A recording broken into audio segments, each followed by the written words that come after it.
Okay, so hey guys, how you going? I don't know if it's still technically Wednesday here, but I did try to get a video out and keep my promise of daily videos, but I think maybe it's gone past midnight now, but anyhow, you're gonna get a couple of videos on my Thursday. Then it'll be your Wednesday.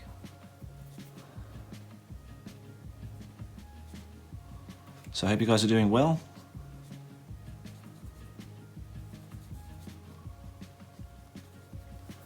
And thanks for all the comments and questions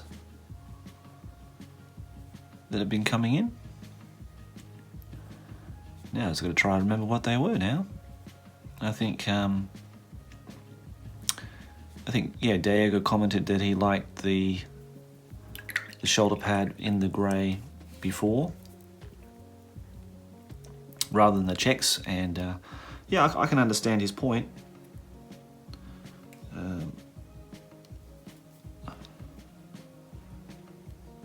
But I'm glad, I'm happy with the change now, actually.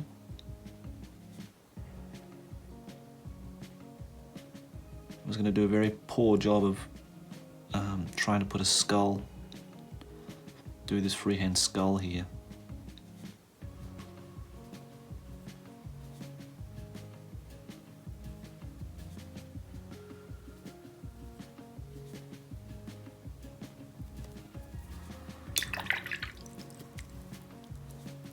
It looks so terrible. I think I might give up on it, actually. I'm not going to do this very successfully. Yeah, Mike used a transfer for this, so, but I don't have any transfers.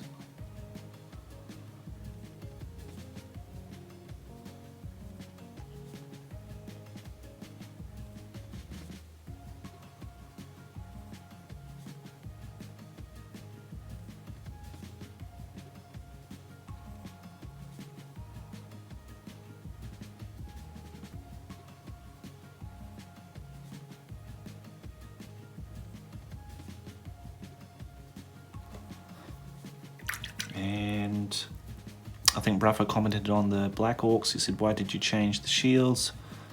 I really liked the way they were before." Yeah, again, I think, you know, I'm not afraid of changing things or refreshing things. I've done it so many times with so many models and miniatures, not only for Warhammer stuff, but for other things that I have here as well. And that's one of the pleasures I have. Some people might think that's complete madness, but or hate repainting stuff or going over things, but yeah, I really quite enjoy it sometimes. It gives me a completely different look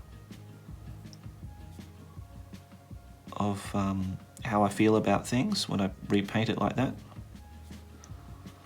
As long as there's no regrets, then I'm perfectly okay with it. So I've got to have a clear sort of plan what I want to do, or reason why I'm doing it initially, and then once I've got that sort of clear vision of what I sort of look, or how I see them in the end, if I can pull it off, then I'm really happy. If I can't, then I'm a bit disappointed. But it doesn't happen all the time. It just happens when I just look at something and think something's really grating on me, and in that case it was the shields. They just weren't really well done. I mean, you would have seen the images of Kev Adams' catapult or rock lobber that I put up there in the video at the end. That's insanely well done. Like, yeah, he perfected that. You know, that's his sort of trademark. And my version of it is nothing like what Kev did. So it's just something that I should, you know, try again at some point, and just try it on one particular shield and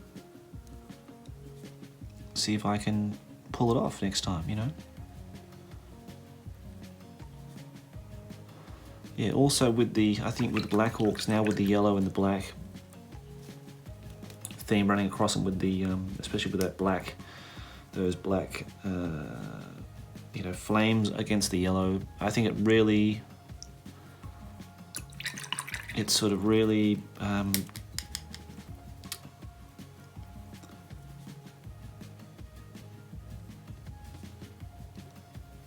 it makes it a sort of very cohesive color scheme now. And when I started doing the first one, I thought, yeah, this looks really good. I'm really happy with it now. It's got a very Hero Hammer feel to it. And that's what I'm really after. Okay, so this skull is not looking, this is what's looking better.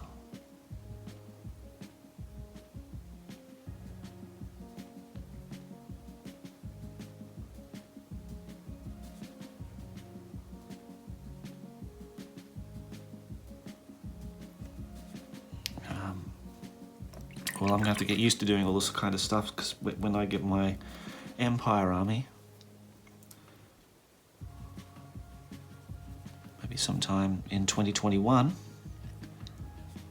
then yeah, that's going to be the norm. It's everything's got freehand on it, you know, all the barding, all the some of the weapons that they're carrying, all the banners would be just insane, like the amount of freehand work that went into those. The studio one's still my most, like, you know, I regard as the most, or the best painted army I've ever seen.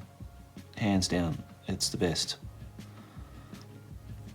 The amount of work and hours that went into painting that army, you know, just beats anything hands down, I think. And it's perfection too, like, it's something that's like a level that, you know, probably will be unattainable for most people to reach, I think, with the level of detail and precision in all the freehand, and just the painting of it as well. Like, the painting's just really beautiful too. But I think Mike did a lot of that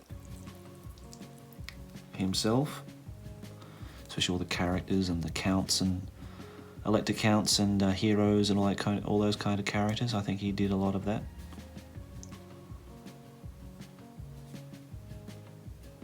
Could be wrong, but yeah, I think he did.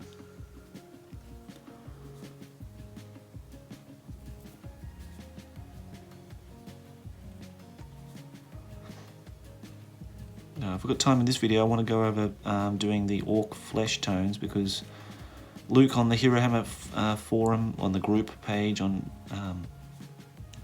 Facebook, asked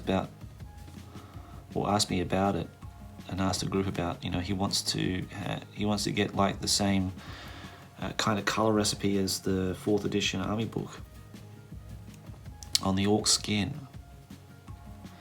You know, and then I said, you know, well, these are the colors I'm using on my orcs, but I don't think you need to really, you know, you don't really need exactly the same paints that I'm using. You know, there are various ways you can do it. So if I have time, I've just got a Rogue Trader orc here that I want to start up and use his face as part of that tutorial.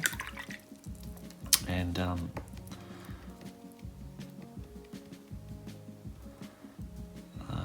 so that way, at least I've done something that I can show him or other people that have been asking about it. As you know, Gorfang has taken up a lot of time, and I sort of want to see the end of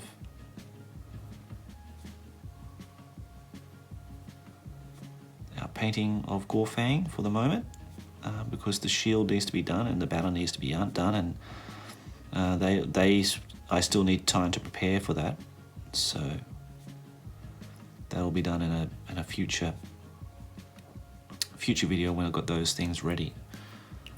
But I can show you like the prep work I've been doing on those anyway. Okay, so I'm fairly happy with that skull. It's not too bad, I guess.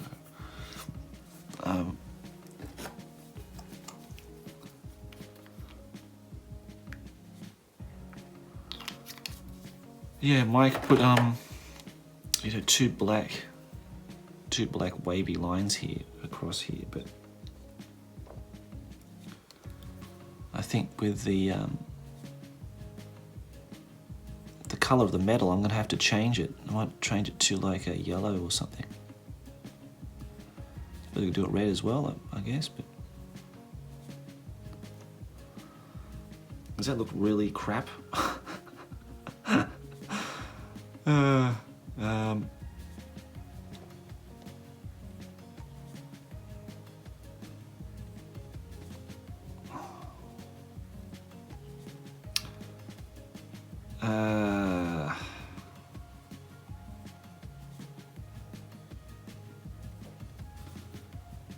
I don't know.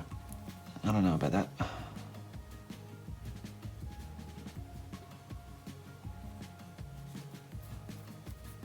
Yeah, I don't know about that. I'll have to think about whether I'm gonna keep this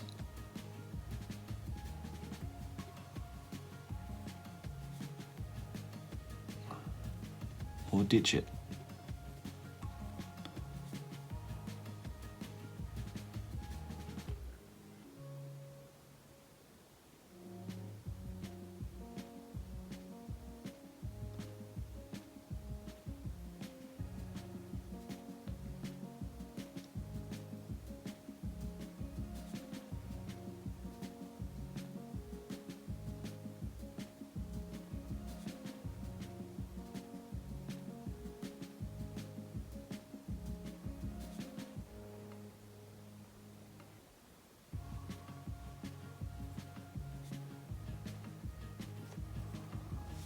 Yep, ditching it.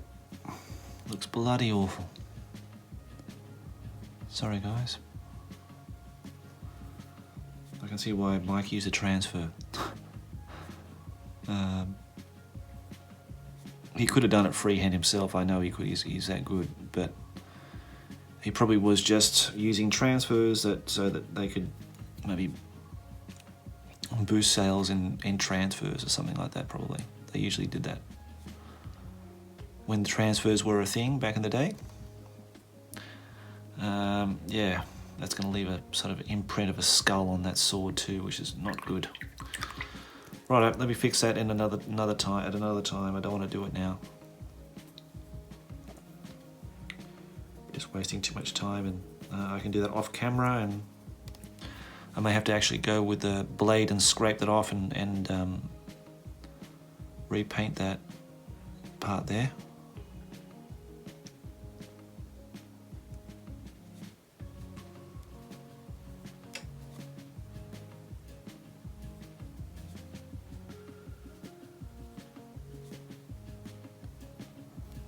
Just adding some white to that blue-grey for the last highlights here.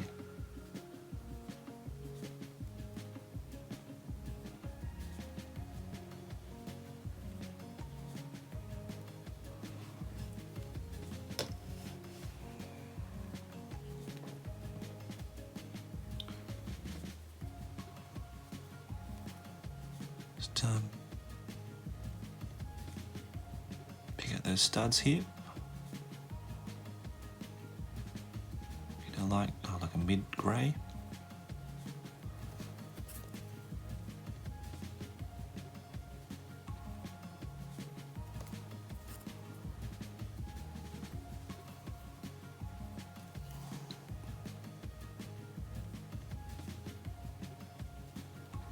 Yeah, I can see a lot of areas where it needs tidying up.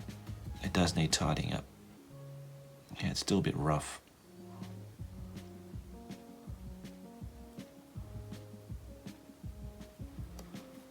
So I need to do that. I'll do that off camera, guys, because I'm just going to do these in grey because that's basically what it is like in the official version. It's just got they're just in metal, those parts there. Just tidy up this area too.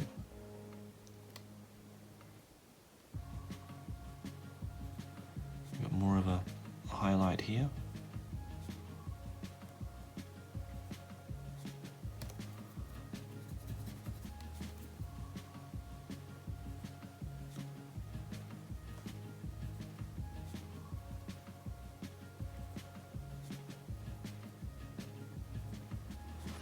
yeah, I tend to get impatient by the end of painting stuff. I just want to get it done and finished, and not that I get bored with stuff, I just want to get, you know, I'm sort of just want to get it done and finished and move on to the next one.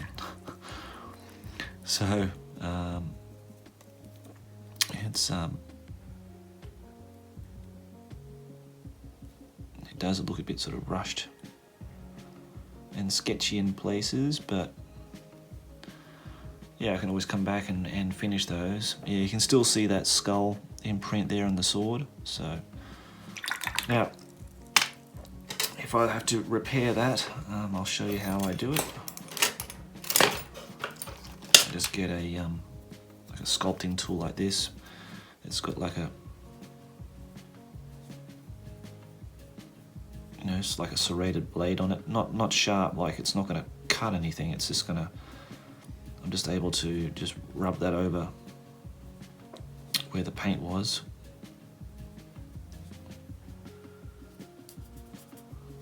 To make it nice and smooth again.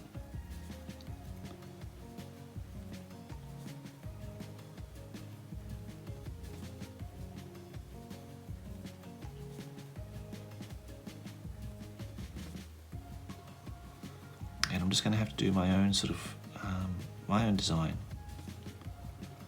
for the sword, and leave Mike's studio version as it is. It's brilliant. It's a classic, and I'm not going to be able to emulate, you know, his high level of technique. I know that.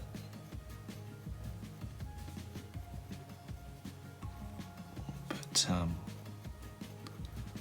well, I'll get it to a standard where I'm happy with it, and that's the main thing.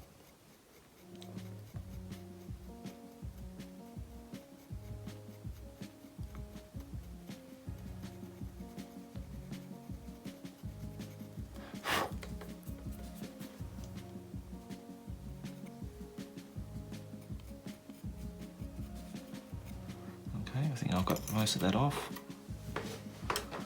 Alright, so if I was going to do it myself, what would I do? Do I want to put a big... Do I just want to leave it as it is? Just leave it plain?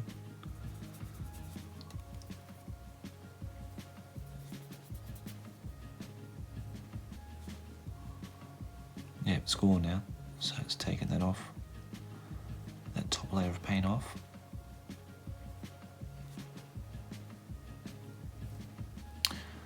I quite like it in the dark steel, so I might just leave it like that. I'm just going to touch this up as well. Just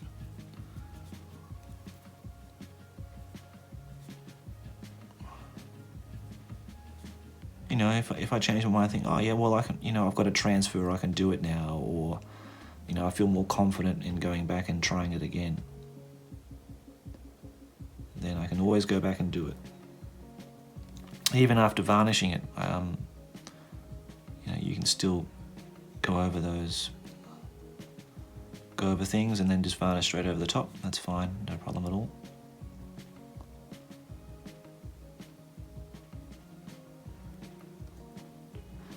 Yeah, but the Empire, when I get to do that, that will probably be that would be the most challenging army to paint that I've ever done.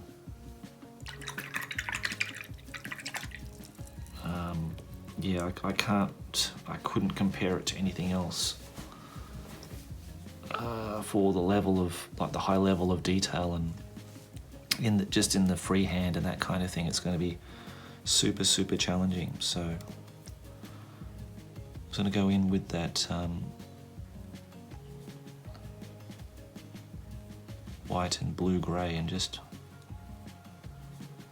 pick out some sort of highlights here and there. And as I do that, I'm thinking, what else do I need to touch up and paint? What have I missed? This sort of looks a bit rough. This will be covered up by the shield anyway, this section here. I suppose his armour does look pretty rough and battered and worn and aged, so it sort of fits in pretty well.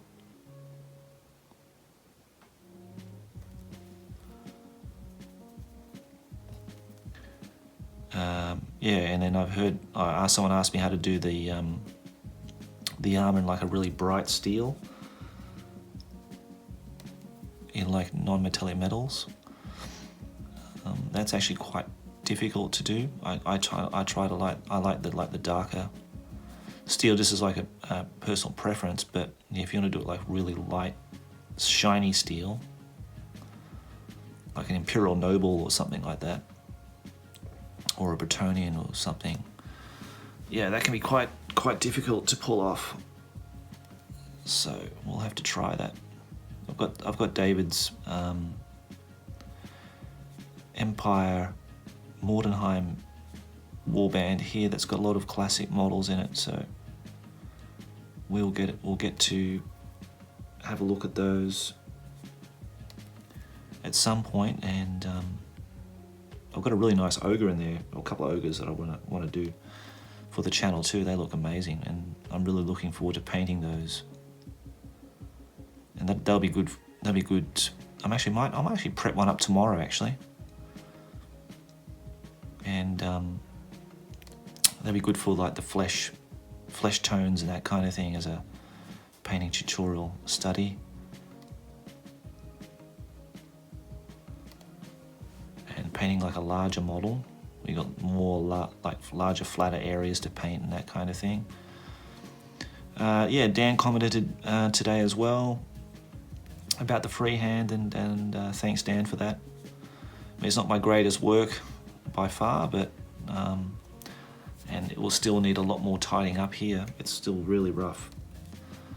So for example, here I'd have to go back and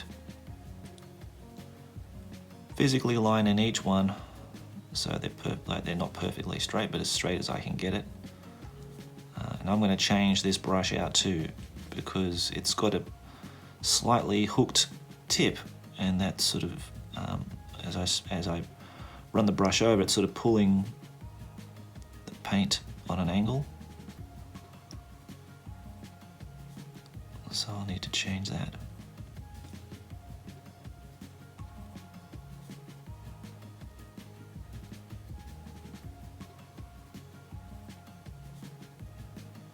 I just had no chance to get to the painting table today because my son was here with me, and this is actually the first official day of my holidays for the Golden Week holidays here in Japan.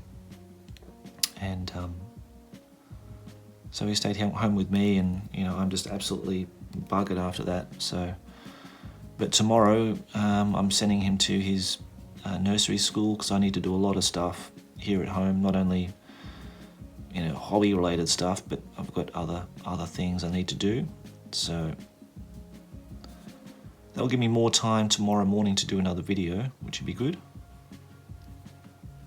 And I can actually be productive tomorrow. Today I just did very little, just some household chores and that kind of thing. Did very little, just try to get some rest and sleep. If I could possibly get just 10 minutes of on the lounge, if it was possible. Yeah, my son's just like full of energy and going a million miles an hour, and I'm trying to catch up. So I'll be looking forward to the break tomorrow. Okay, so like before, just add a lot of that white to the pale blue grey, so it's not white.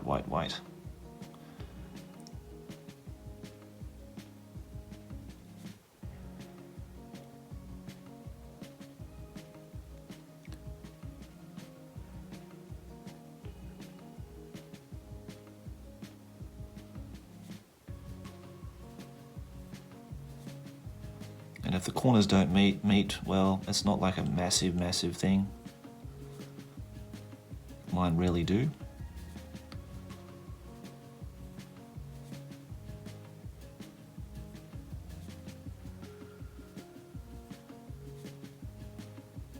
So don't stress about that if you're doing your own check freehand for the first time.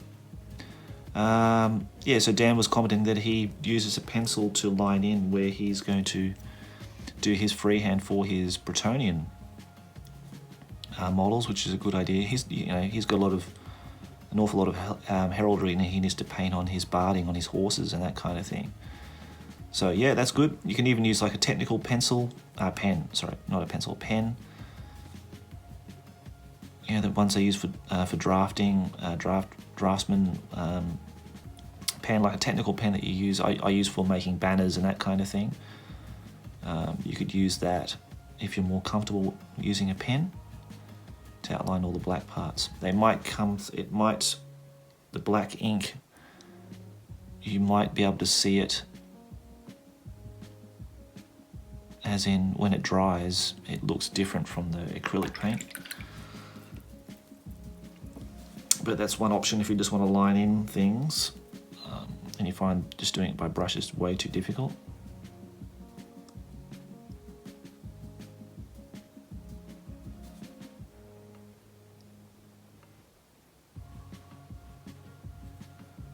Oh, did I mention that? I can't remember, but did I mention I picked up the 5th edition box set? I should say the 5th edition Chaos Armies box set from a guy in Australia. Was it on Tuesday? Yes, Tuesday. I can't remember if I mentioned it here or not, but I finally found a set that's it's 99% complete. It's missing some of the very small tokens, but everything's in really good condition. The book's in really good condition. They've got all the cards in top-notch condition. The box is in good condition, so I thought, yep, that's worthy of some dollars, and I'll eventually get that sent over at some point in time, because it's in Australia now. So that was really good. That's another one down in the collection. There's another book there he was selling too that I've never seen, which is collecting Warhammer armies. Another book I've never heard about. So I need to track that down at some point and get that. The painting books as well, I don't have at all. You know, how to paint Citadel miniatures and all those kind of things. Those kind of books that came out. I did own one years and years and years ago originally, but that's way gone now. But yeah, I wouldn't mind getting those books again.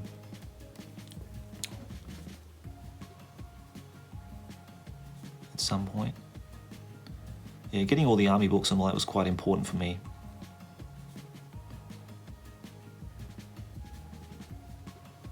As a collection, it's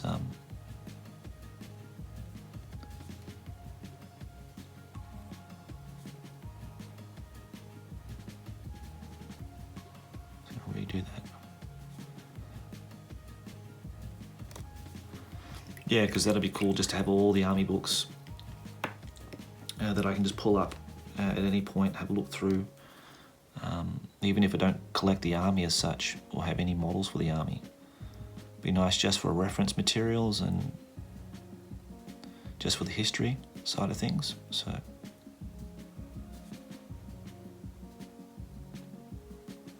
I was talking to Kent too from Australia, and I have to get Kent on the podcast in a couple of months' time, or the following month, or whatever works out well. And as I've already got one person lined up for the first guest, as each podcast there'll be a guest on from around the world, and I've just been explaining to the guys what it's going to be. It's going to be like a video. It's going to be in video format, so the podcast will be uploaded to this channel, and people will send me photographs of their armies and models and like events they've been to, anything related to that time or that era, and then obviously it'll be an audio file, so we won't actually see us physically, but you'll just see images of the armies and models and whatever else on the screen, so you can sort of look and watch as they're talking about their favourite armies or their collections. You'll actually physically see their armies and collections on the screen.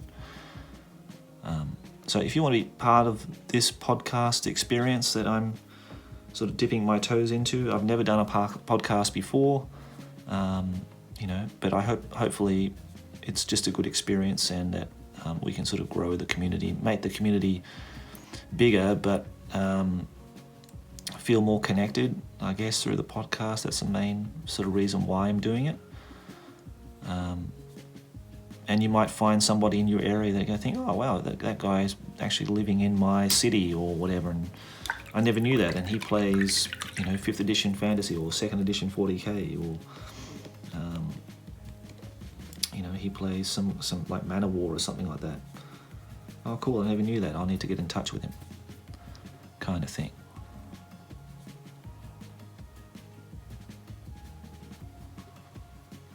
So yeah, I'm looking forward to getting that started. It's going to start, hopefully we can get some, like me and Justin's parts recorded tomorrow if everything goes well. And then Dave over in the US, I've got a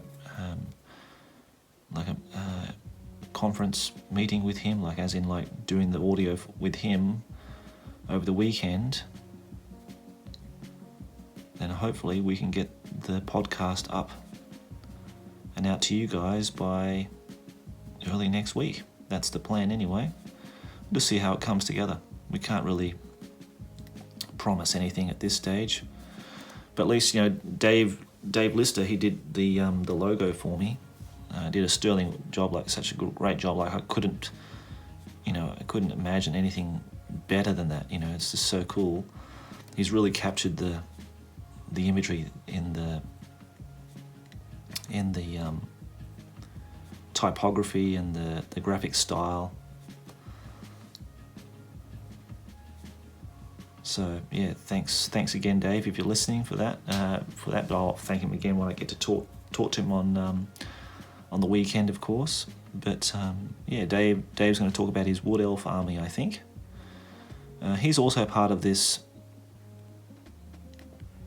Old World Army Challenge that I'm doing now with Jesse's Slaanesh army, and which I've got to, after this, I've got to start cracking on and getting stuck into, because today's the 29th, so tomorrow will be 30th, the last day of the month. And I've been pretty productive. I've got another 2 guys finished yesterday, and I've got 4 more guys to do now that I'm sort of doing all together at the moment, like a batch painting job at the moment. And when that's done, I can do my entry, get it posted up, and that'll be it. That'll be my entry for this month. I'll just get in there, just scrape it in, I think. If I'm a day late, it's not such a bad thing. I can be a day late. You can be a few hours late or whatever. It's not a major issue. I think they prefer you to be on time, but if you're not on time, I suppose with this whole COVID thing now, that I think a couple of guys, or one guy I know at least, has dropped out of the whole challenge, which does happen. People can't go the whole distance, which I can understand. You're fairly committed to it. It's not that you're not going to win a prize at the end. It's just like, this is the challenge, this is what we hope you can do and hope you can succeed in doing. And good luck, and see how you go with it. Just highlighting the metals now with a sort of lighter grey, much lighter grey now. Yeah, so getting back to Dave, it'd be interesting to see and talk to him, see his armies and that kind of thing. I asked him, try to get, just put together he likes smaller point army lists like me, like 1,000, 1,500 points, and just make up a sample list that people can see what you take normally to your games, when you construct an army list of around those points. So that'll be cool. Yeah, so you know, I'm looking forward to doing all that. I've got some other news coming up in the future, but I don't want to say anything yet. That'll be more related to large projects, like large creature, like as in, you know, I'm about to do like a Chaos Dwarf, the Taurus, the giant Taurus model for my mate Georg over in Austria, and so I've got some ideas about how I want to do that in video form and that kind of thing, but yeah, once I've actually made some videos for it, I'll announce what I'm going to do with it, but I won't say anything yet. Yeah, so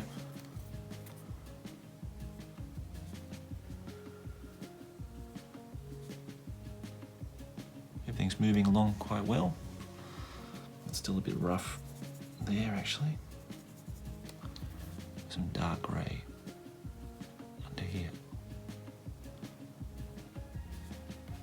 And that blue's still a bit rough, so I might just get a bit of can't remember what blue I use now. I think it was intense blue, wasn't it?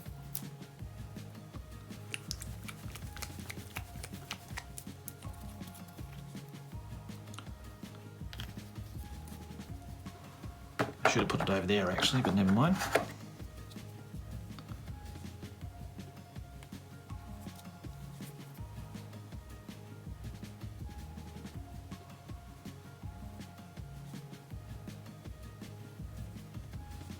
Yeah, so this will conclude Gorfang up to this point. Okay guys, but we'll come back and we'll do some other work with his shield and his banner, and I just want to do some other sharpening up off camera, but effectively he's pretty much done, I think, for me. You know, I'm happy with him. I've got to do the base obviously, but yeah, look, I hope you enjoyed that whole process of me painting Gorfang. I love this model, and I'm so glad he's in my collection now, and I've got a special space for him there in my Orc Biggin unit, but yeah, we're not finished yet. We're going to do the shield and the banner, so we'll do those in a separate video. So we'll leave him to the side for now. Let's put him safely on the shelf here. And so this is the orc that I wanted to do the skin tutorial on. So he's another classic. This is a Bad Moon orc actually, orc knob, and I just wanted something that was quick and easy to get to, and this is the first one that came to hand. And I thought, yeah, I've got to paint this guy up. Such a great model. So we're going to do the skin now. You know, I've been telling people I've been using a set number of colors for it, but I want to do something that's more like in the vein of like a classic, like what the guys would have used in the studio. Now, looking at the 4th edition army book, some of the guys used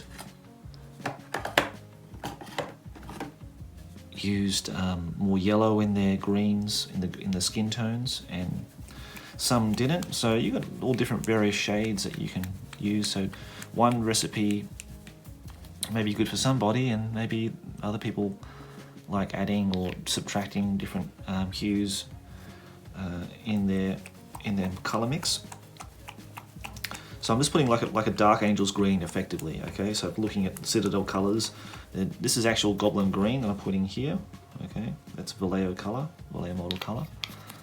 It's actually called Goblin green. So Games Workshop obviously couldn't trademark that name. And then we've got some yellow here. Okay, so this is really for you, Luke. If you're watching, I'll link this to you, mate. And hopefully this will help you. But anybody else who was curious about how to do orc skin, we'll do it together. Okay, so this is like, I think most people have these three colours at home. Now this is the other colour I was using before, Sherwood Green. Now obviously a lot of people don't have these scale colour colours. Now looking at the Sherwood and the Goblin Green, there's not such a huge difference. And I think that's why I picked it up and thought, oh, I'll just try it, because I quite like that tone of green. But there's not a massive difference between that and the Goblin Green. So if you find a green that's equivalent in your paint collection, that'll be fine. That'll be perfectly good for it. So so don't stress about getting the exact colours on things. Okay, what I'm going to do first is just add some of that Goblin Green. About a 50-50 mix, I'd say, to the darker green. I'm just going to put that down as like a base coat. I've been really looking forward to painting this guy up now, and after chatting on Messenger with Kent in Australia, I was like, yeah, I'm definitely going to paint this guy up today, because we're talking about 40k. He's a big in this second edition 40k, and has almost all the armies, if not all of them. And he's down in Newcastle, by the way. I think most people would know him in the gaming community in Australia, because, especially in that area, because he had his own shop and ran numerous events, he was telling me today, so he's probably a well-known figure. I knew him from the Infinity scene anyway, back in Australia. Back in the day, he was sort of running a lot of that then. Okay, so we put that down as a base. Now obviously we need to let that dry.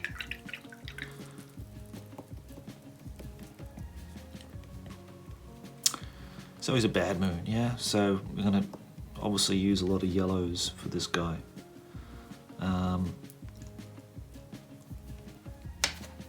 Yellows and blacks will be the main recipe for this guy. So I'm just going to use that beige, and I'm just going to take some of that yellow and bring it over here. Obviously it's going to be like a flesh tutorial, but I'm going to just start basing the parts that I would like to have in yellow initially, just while that skin's drying. Yeah, should be all yellow too, shouldn't it? It's going to be mainly yellow and black, so can't really go wrong.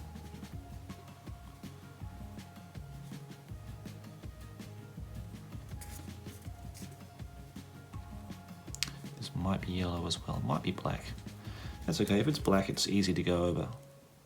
But if I paint something black and I have to go over with yellow, it's a little bit more tricky. I'm going to paint this yellow too. I'm not really exactly sure what's going to be yellow, what's going to be black exactly, but I can always change it if I need to. So it's not such a big drama. I know that obviously that moon shape symbol here will be yellow, so maybe that will be actually black. But that's okay, no problems, we can go over that. I'm really excited about painting these orcs for my 40k collection. I will endeavour to play 40k again at some point.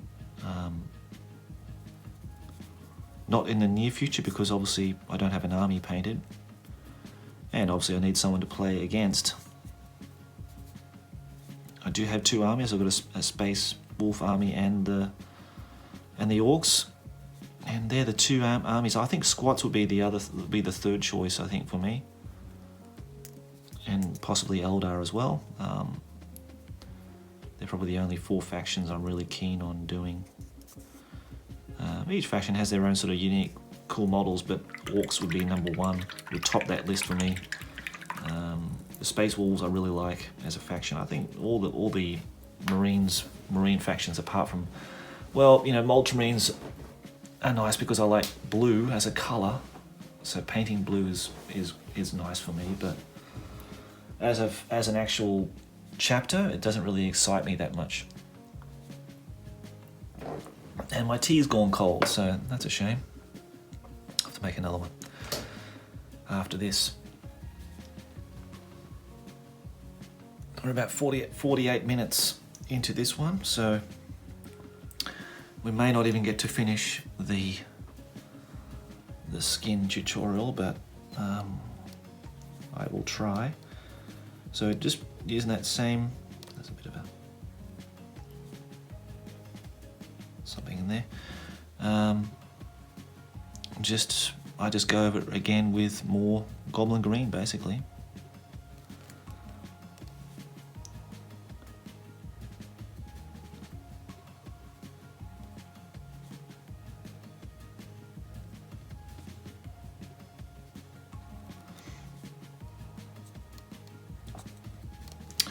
Until you've almost got pure goblin green.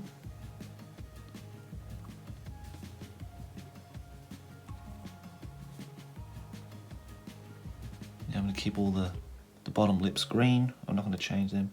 The fantasy ones have got like red on them. And I'm still in two minds whether to keep those or keep them, just go back to green. I'm not sure yet. So you can always change your mind if you need to. I'm good at changing my mind. Goblin green, then mix with yellow. So if you want to go, you know, like a yellowy skin tone on your orcs and goblins. Some people prefer to have orcs with a darker skin tone and the goblins with a much lighter skin tone, and the snotlings and Gretchen with a much even lighter skin tone. That's perfectly, you know, your choice, however you want to do that. And I'm just concentrating on all the raised areas on the model's face. So bottom lip, nose, eyebrows, cheekbones, the top lip and the chin. Ooh. I'm going to add some of that beige in there now. As it's my newfound awesome colour.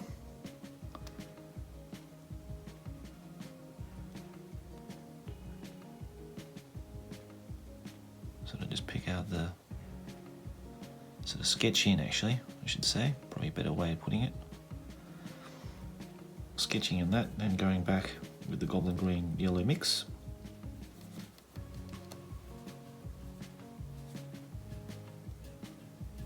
While it's still wet, and just blend that through.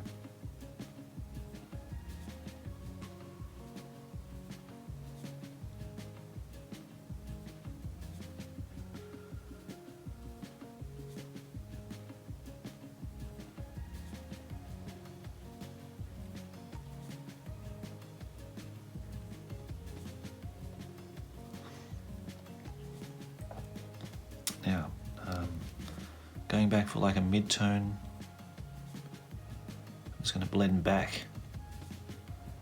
So I'm sort of just taking it like the mid-tone of that green and just going back and starting from the top and sort of just blending down back into that yellow. So I've got a good balance there. You know, you need to just find the right balance, really. Until you think, yeah, that's pretty cool, I quite like that.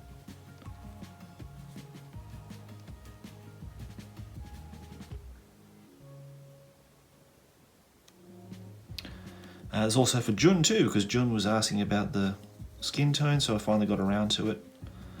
Mate, so hopefully you're watching this and it's benefiting you somehow. Just using more of that beige and sort of just picking out. I'm using the beige. You can use white or you can use ivory as a substitute to beige. I'm just using beige because it's on my palette and I really like it. It's perfectly suited for anything with yellow in it. It complements that really well. So that's basically your basic skin tone recipe, yeah.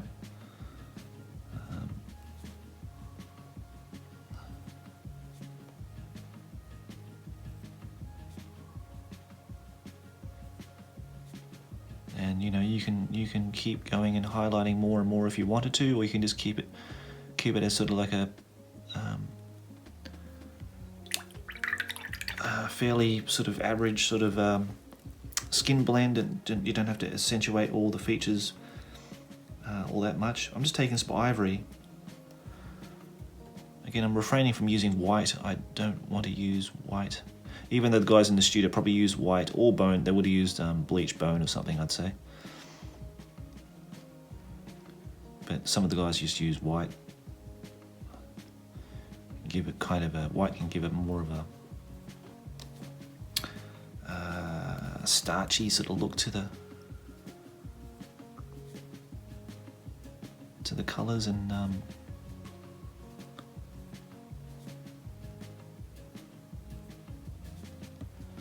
yeah, the yellow and the ivory sort of just mellows things out a little bit, I find. So, and yeah, Luke, it's just about getting that sort of balance between the two different blends. And I'm sorry if this is like way too technical and you're thinking, my God, I'm never going to be able to do that. Don't worry about it. Just stick with the three different triad colors. So you got like a dark, medium, and then a light. You can make the light using the yellow, or you can use if you've got beige there, you can use that as a lighter color like that. Yeah. And if you want to do like a further highlight, you can use ivory or white. Okay. Now that's basically how I would do a skin tone, yeah, an orc skin tone for either goblins or orcs. Snotlings, I'll probably add more yellow in it because I want to make them sort of look really squishy and soft. Now, one extra step before I finish, if you have inks, people like using inks, and I do have a green ink somewhere. I've always had trouble finding it. I don't know why. It's in a particular bottle and I can't find the bloody thing, so always have trouble finding it. Is this it? This is it. Okay, so this is just the game ink. So Vallejo model color. Sorry, game color ink. Just these bottles, yeah. I got this because it's specifically sort of like that. It's very vibrant ink, but I think the model color ink is just as good. Any kind of green ink is fine. Doesn't have to be this particular ink. So if I wanted to, well, for this particular ink, I think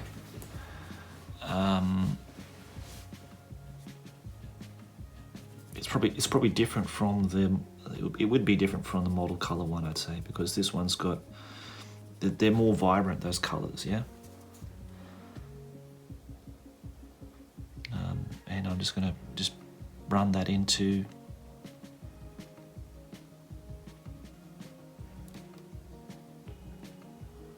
the crevices there. So all the joins and that kind of thing, I just run it in there and let that dry. Okay, so that's another step you could do as well if you wanted to. It's absolutely not essential that you do that, but if you just want to give it, sort of kind of an inkish sort of tint to it, you can do that as well. Just an example. I'm probably going to go over that with I'm probably going to go over that face completely with my own sort of new recipe with the Sherwood Green. But that's just like a really quick tutorial on skin tones, and I hope that was some use to you, mate. So let me know how you get on with it.